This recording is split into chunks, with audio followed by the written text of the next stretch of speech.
Magandang gabi po, mga ka-BK. Welcome po sa ating Barangay Kapre. Ako po muli, si Boy Kapre. At isa na naman pong kwento na mula sa tunay na pangyayari ang ating ibabahagi. Simulan natin. Taong 1961, sa rehiyon ng Caraga. Itago niya na lamang ako sa pangalang Solomon.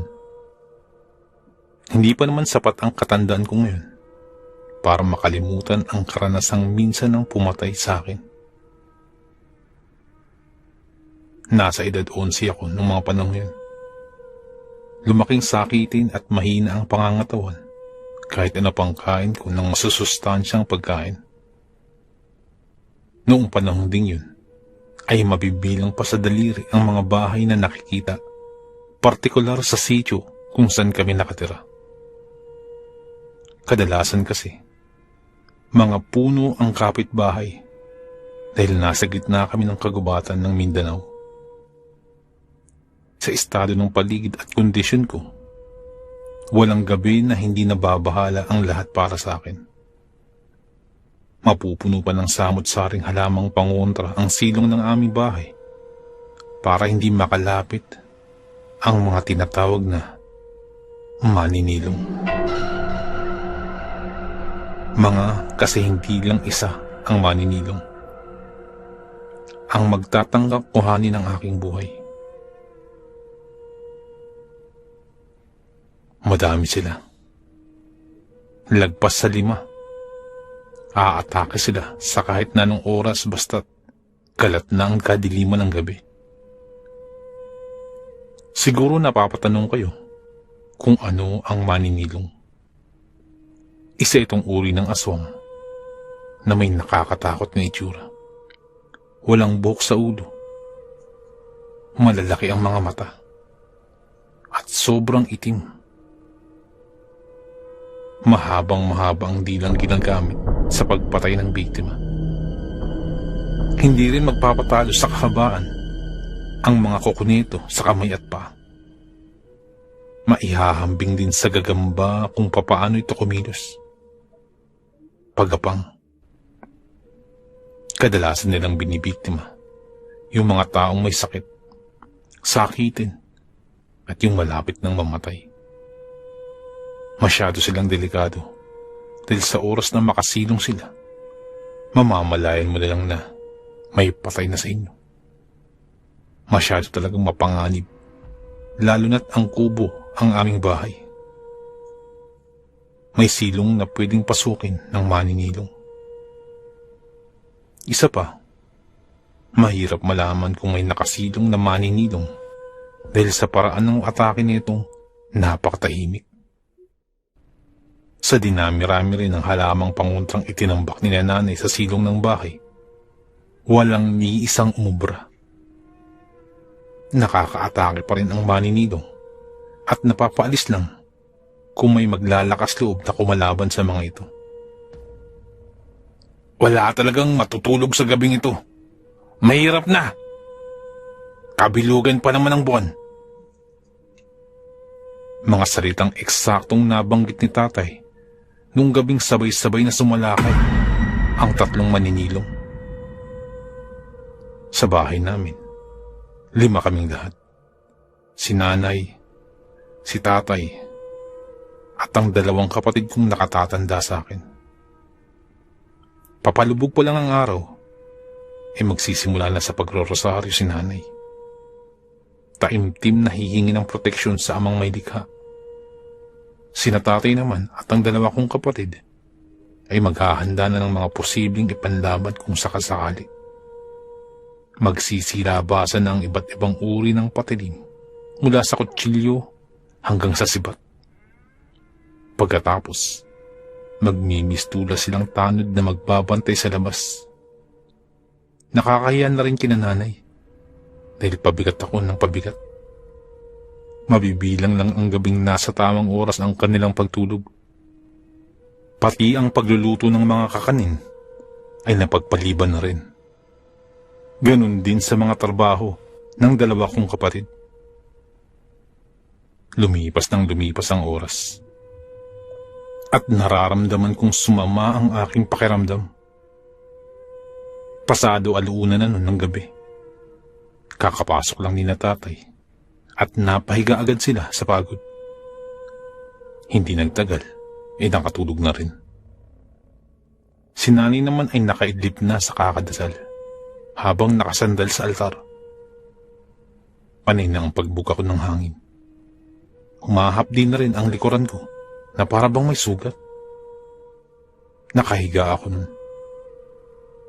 At nang sinubukan kong tumayo, parang may pumipigil sa akin upang makabangon. Pinakiramdaman ko ang hapdi sa likuran. At habang tumatagal, ay lalo itong humahapdi ng humahapdi. Hanggang sa pumilipit na ako sa sakit. Napahawak ako sa akin likuran.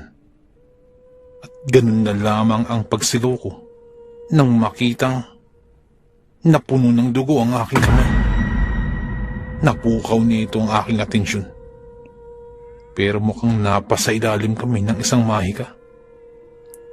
Kahit anong lakas ng sigaw ko, ay hindi man lang nakakaabot sa kanilang tenga. Pinagpapawisan ako at tinutulungan ang sariling makawala sa pambibiktima na sa hinala ko ay gawa ng maninilong. At dun ko lamang napagtanto na maninilong nga ang sumasalakay. Dahil sa siwang ng sahig namin gawa sa kawayan, kitang-kita ko ang tirik na mga mata na nakatingin sa akin.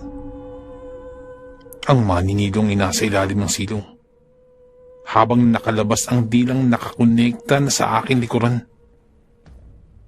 Damang-dama ko nga ang paggalawan ng bawat ugat sa katawan sa pagsipsip na ginagawa ng maninilong. Natatarantang kinapakapa ko ang higaan. Naghahanap ng maaaring ipangputol sa dila ng maninilong. Pero matagal-tagal pa bago ko nakapa ang kutsilyo. Pinipigilan kasi ng puwersa ng maninilong ang katawan ko sa paggalaw. Nagawa ko namang maputol ang isang dila, pero nanghihina na sa maraming dugong nawala. Agad-agad ko rin ginising si nanay. Taranta at takot ang bumakas sa mukha ni nanay. Samantalang nagmamadaling lumabas ng bahay sina tatay at dalawa kong kapatid. Dala-dala ang kani-kanilang patalim. "Magsilabasan kayo, mga hayop!" Sigaw ni tatay habang sunod-sunod na pinaputok ang dala nitong armas. Todo rin sa pagmumura sina kuya. Si nanay naman ay nagkanda mali-mali na sa paggamot sa sugat ko sa aking likuran dahil na rin sa tindi ng nervyos na kanyang nararamdaman. Itinapat ko naman ang palad sa dumurugong parte ng likod para mapigilan ang pagdurugo ng ilang saglit pa. Maya-maya, may dumikit na namang bagay sa aking likuran. Nang mahawakan ko ito, ay napaimpit ulit ako sa sakit. Isang dila na naman ang maninilong ang dumikit sa aking likuran. "Pedro! Pedro!" Natatarantang sigaw ni nanay at napahagulgul na sa iyak. Naipagtangis ko na lang din ang mga bagang ng may isa pang dumikit sa aking likuran. Iba-ibang dila na ng maninilong ang nakakabit sa aking likuran. Naninigas na ang mga kamay ko nun at napapatingala na lamang. Hindi naman nagtagal at naputol din ang mga dilang yun. Malalakas ang kalampagan sa labas. Sinyalis na nakikipagtagisan na ng lakas sina tatay sa tatlong maninilong na ang lakas-lakas ng loob na sumalakay. Sabay-sabay silang sumalakay sa aming bahay. Binuhusan ni nanay ng lanang gawa sa nyug na ginawa ni tatay. Paunti-unti namang lumamig ang aking pakiramdam at tumigil na ang pagdurugo sa mga sugat. Hindi ako iniwanan ni nanay. Hinakap niya ako at nagsimula naman siyang manalangin sa Panginoon. Sina tatay at ang mga kapatid ko naman ay nakikipaglaban pa rin sa mga maninilong. Dinig na dinig ko pa ang mga tunog buhat sa kanilang sagupaan. Ang mga kaluskusan na nanggagaling sa labas. Naipikit ko na lamang ang aking mga mata nang tumagos sa dingding ang isang maninilong. At doon ay walang awa itong pinagtataga ni tatay.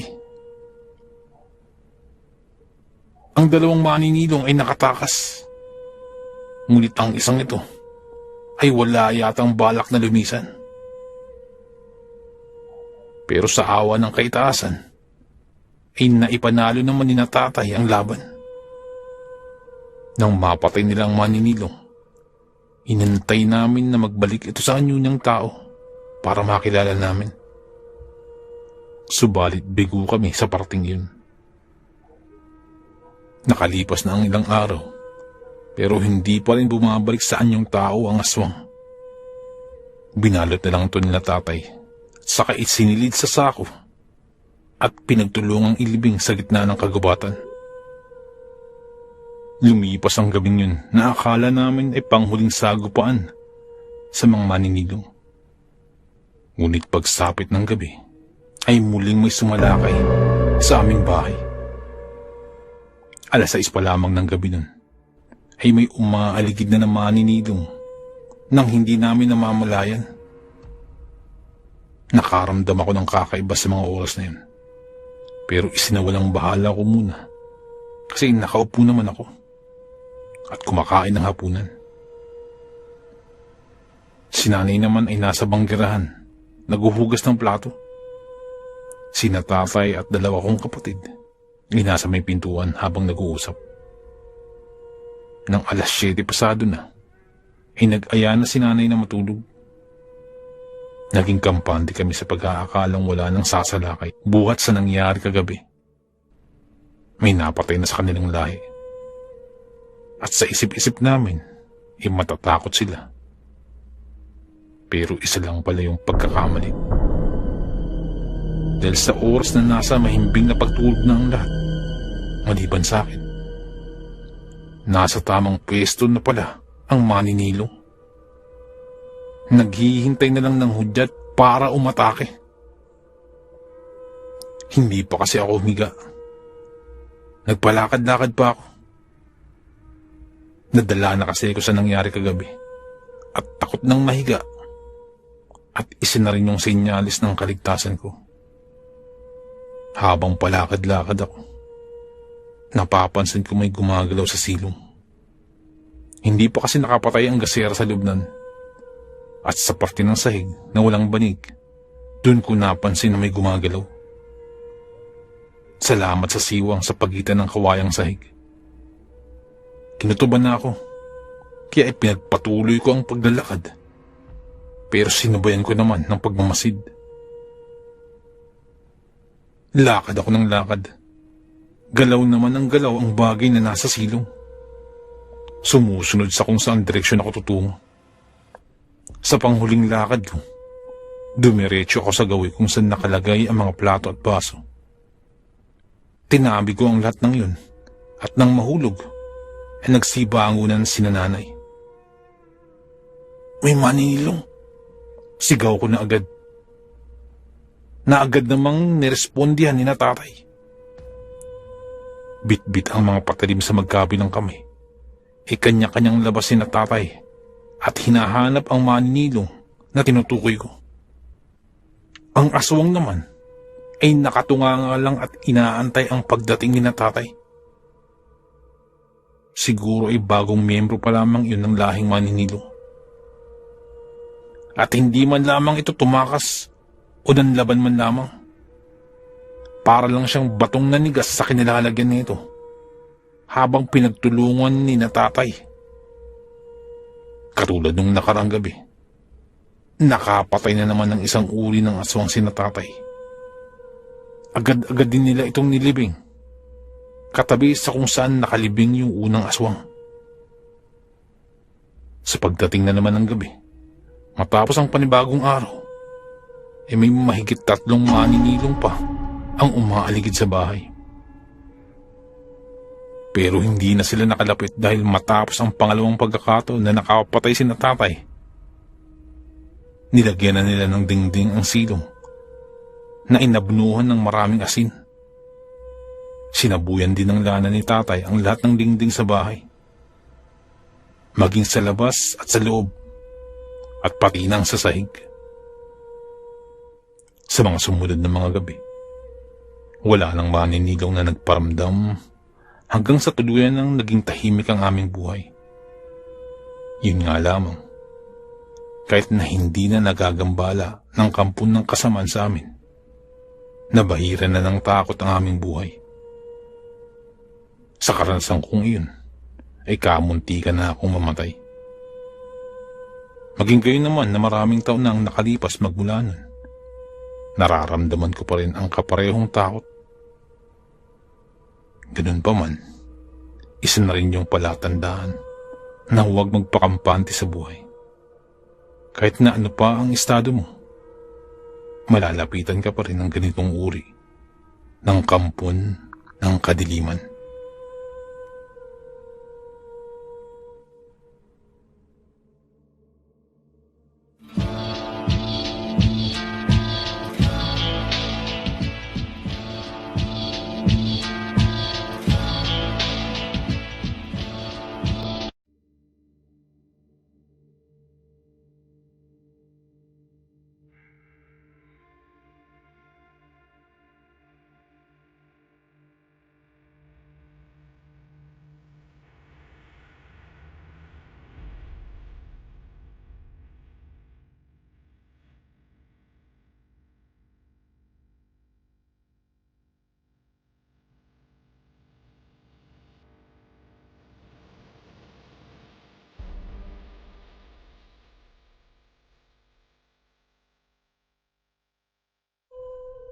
At isa na naman pong kwento na mula sa tunay na pangyayari ang ating ibabahagi. Simulan natin. Taong 2001, nang maranasan ko ang isang bagay na minsan na nang naglagay sa akin sa kapahamakan. Itago niya na lang po ako sa pangalang Hugo. Isa po akong security guard nun sa isang bangko at kadalasang nalalagay sa night shift duty. Bali 12 oras ang nakatalagang schedule ng pasok ko sa araw-araw. Ang karelyebo ko ay ang bagong pasok lamang na itago na lamang natin sa pangalang si Warren. Maripuno, tigasin, at medyo matinik sa mga babae. Minsan na niya akong inireto sa mga kakilala niyang babae. Subalit, ako ang tumatanggi. Wala namang sabit kung papayag ako, dahil wala naman akong nobya. Nag-iingat lamang ako, dahil hindi naman biro ang masaktan. Ngunit sa pag-iwas kong iyon, sa huli ay nabitag lang din pala ako. Nadala sa tukso ng mapadpad sa aking inbox ang isang text message na hindi ko alam na maghahatid sa akin sa hantungang hindi na naising marating ng kahit na sino. Araw-araw yung nagpapadala sa akin ng text message. Hindi ko pinansin nung una kasi hindi naman nakaregister ang number niya sa aking cellphone. Talamak din kasi ang scam messages nung panahon yun. Kaya binaliwala ko na lamang hanggang sa napatianod ako nang mabanggit ni Warren kung may nag-text na ba sa akin. Ang loko, binigay pala ang number ko sa kakilala niya daw. May ipinakita siya sa aking larawan ng isang babae at aaminin ko na sa unang tingin pa lamang ay nahumaling na ako. Ang lakas talaga ng karisma kahit na sa litrato lamang. Doon na rin nagsimulang sabayan ko ang agos ng sitwasyon sa mga oras na yun. Nagre-reply na ako. At sa loob lamang ng isang linggong pakikipag-text, napansin kong ang mababaw na pagtingin ay unti-unting lumalalim. Nagiging mas ganado na nga ako sa tuwing magpapadala siya ng text sa akin. Sa walang humpay na pagsulsul naman ni Warren, ay napabigay ako ng mag-aya ang hindi rehistradong numero niyan na magkita kami. Pinahiram pa ako ng polo ni Warren at tinuruan ng ilang taktika para mapaibig ang babae kung sakali mang kinakailangan. Ako naman na walang alam sa bagay na yun, minabuting isa-isip ang pinagsasabi ng kasamahan. Pasado 3:00. Saktong kaka-out ko lang ng duty ko nang magpadala ulit yun ng text. Nakasaad ang eksaktong lugar kung saan kami magkikita. Kinabahan ako pagkabasa ko nun dahil mukhang nakakagulat naman yata na mag-aya ang babaeng makipagkita sa 10 oras at sa lugar na walang katao-tao. Inantay ko si Warren at kinumpronta ko kung ayos lang ba ang kakilala niya. Sabi naman ni Warren, ay katulad din daw namin yan. Isa rin daw siyang gwardya at pareho kami ng off-duty. Kaya ganoon na lamang ang oras ng pakikipagkita nito. Dahil doon ay napatango na lamang ako kahit na may pagtataka pa sa nakasaad na lugar. At kahit na may pag-aalinlangan, tinaha ko ang daan papunta ron. Binaybay ko ang daan patungo sa lugar na isinasaad ng text. Pahaplos-haplos pa ako sa aking braso dahil sa lamig ng hangin. Wala talagang katao-tao. At tanging nakabibinging katahimikan ng paligid ang sumasaksi sa dahan-dahan kong paghakbang. Nang matanaw ko na ang lugar na sinasabi, ay napabugha ako ng hininga na sinundan ng ilang beses na paglunok. Bakit ba naman kasi sa isang abandonadong sementeryo makikipagkita? Pinasadahan ko ng tingin ang kabuuan ng abandonadong sementeryo at kasabay nun ay ang pagtaasan ng mga balahibo ko sa katawan. Pinaghaharian ng mga damong ligaw.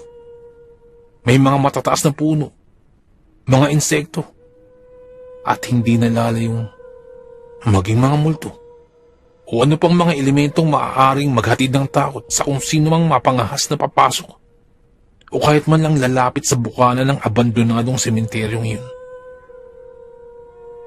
Muli ay huminga ako ng malalim at dahan-dahang umatras at nagmamadaling humakbang palayo.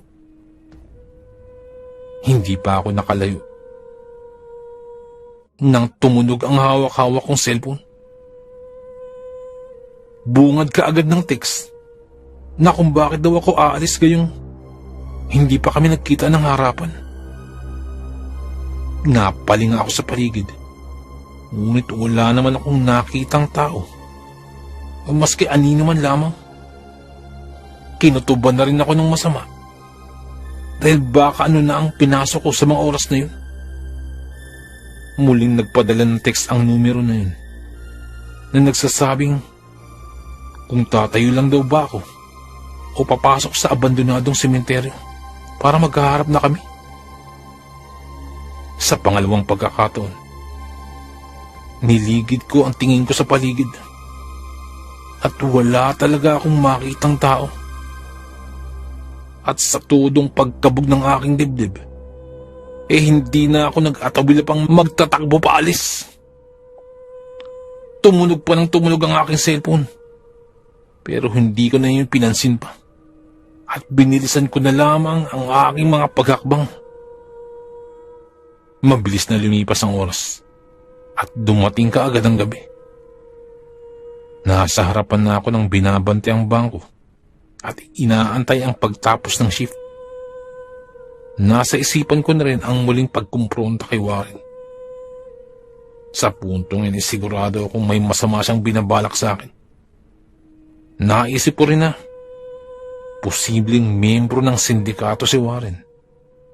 Mainit pa naman ang usapin tungkol sa mga ganong bagay sa aming lugar sa panahong yun. Lalo na't bagong salta pa lamang si Warren at hindi ko pa lubusang kakilala. Dagdag pa naggaling siya sa liblib na probinsya ayon sa kanyang biodata na kanyang ipinasa. 30 minuto na lamang at matatapos na ang shift ko sa araw niyan. Nakaupo lang ako habang tinititigan ng dahan-dahang paglipas ng oras. Ilang sandali rin at sunod-sunod na tumunog ang cellphone na nakasilid sa aking bulsa. Pag-open ko, 2 mensahe ang ipinadala ng numero ngayon. Magkita tayo sa kaparehong oras at lokasyon. Bilisan mo. Ayaw kong mainip. Mga nakasaad sa text message na ipinadala sa akin. Eksaktong mensaheng aking nabasa. Agad na nanalaytay ang kilabot sa aking ugat pagkatapos mabasa ang 2 mensaheng yun. Dali-dali kong pinatay ang cellphone at pinahupa ang kaba sa dibdib. Ilang sandali lang rin ang lumipas nang dumating naman si Warren. Hindi pa nga siya nakakarating sa pesto ay kinumpronta ko na ito agad-agad. Nabigla naman siya sa ginawa ko. Galit na galit ang tono ng aking pananalita na hindi ko na mapigilan pa. Tinanong ko pa si Warren kung miyembro ba siya ng sindikato. Subalit sagot niya ay hindi. Sa halip ay kinaladkad pa niya ako papunta sa isang pamilyar na lugar. At sa hindi mabilang na segundo, bigla na lamang nasa harap na lamang kami ng abandonadong sementeryo. Hindi lamang sa harapan o sa bukana, kung hindi ay nasa loob mismo ng abandonadong sementeryo na merong napakalangsang amoy. Napapatingala na ako habang hinahabol ko ang aking hininga. Nakakaramdam na ako ng pagkasakal, lalo na mula sa malalansang amoy sa paligid. Unti-unti ko rin napapansin ang pagdating ng kung sino. Nang lingunin ko ang kinatatoyan ni Warren kanina, ay wala na ito ron. Paika-ika akong naglakad palabas. Subalit hindi ko man lamang mahanap ang daan na siyang tinahak namin papasok kanina.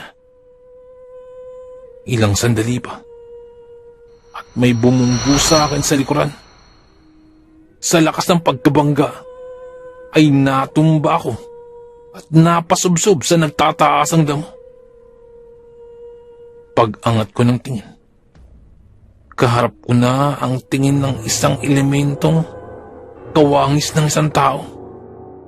Subalit nagtataglay din ang kademonyohan sa katauhan.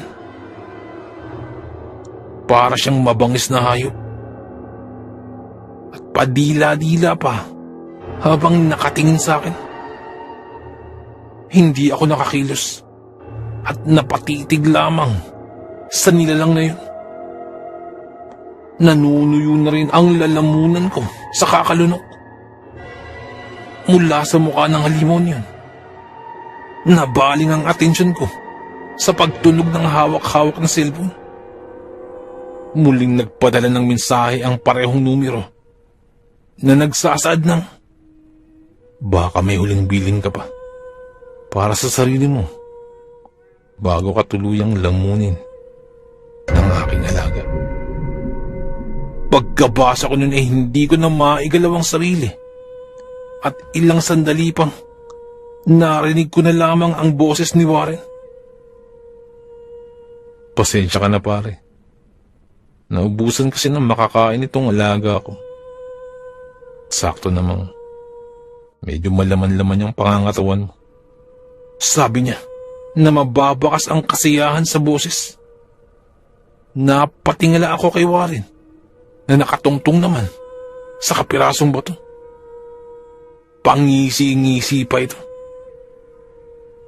At bago pa man ako maunahan ng tinatawag niyang alaga, inipon ko ang natitirang lakas ko upang makatayo at tulungan ang sariling makaligtas. Tumakbo ka lang. Tingnan natin kung makakalis ka pa. Pahabol pang wika ni Warren. Hindi na ako nag-atabili pang lumingon. Hinahanap ko na ang daan palabas. At sa awa ng Diyos ay nahanap ko naman. Yun nga lamang, patuloy pa rin hinahabol ng alaga niyang halimaw. Hanggang sa tuluyan na akong nakalabas ng sementeryo at binabaybay na ang kalsada. Nakakarinig na ako ng pagtilaok ng manok, ngunit wala pang sinyalis ng pagsikat ng araw. Madilim pa ang paligid at wala pang katao-tao. Nahirapan akong makaalis sa paningin na humahabol sa akin dahil wala naman akong pwedeng mapagtaguan.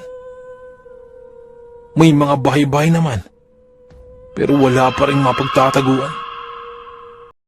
Naghanap ako ng aso na maaaring gawing pandamay, ngunit wala man lamang akong mahanap, maski tuta man lamang.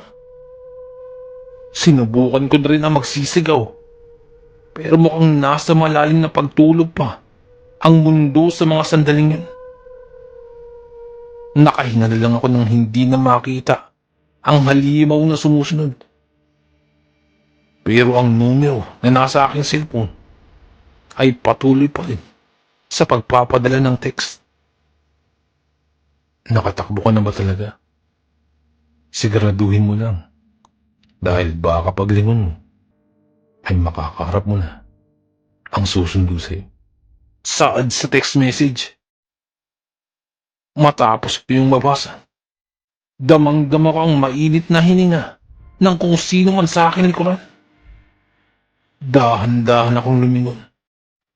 At katulad ng nakasaad sa text, kamatayan na nga ang nasa harapan ko.